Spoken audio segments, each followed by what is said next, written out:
Besh, hanapin mo na lang kasi yung totoong pamilya mo. Wala ka ba talaga maalala? Kahit slight, baka meron nang bago ngayon. Bes, wala pa rin talaga. Yun pa din yung naalala ko, yung mga sinasabi ko sa'yo.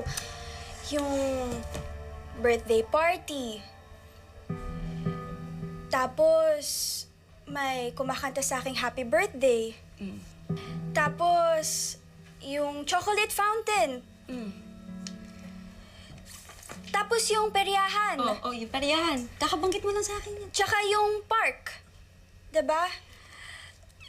Ayun pa rin talaga yung naalala ko eh. Alam mo, Bes, minsan nga, di ko alam kung totoo bang memories ko yun o baka napanood ko lang ng bata ko kasi hindi naman buo eh. Pero alam mo, Besh, naku, clue na natin yan eh.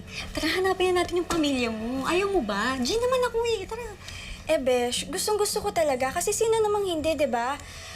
Pero, saan naman ako magsisimula? Saan nga ba?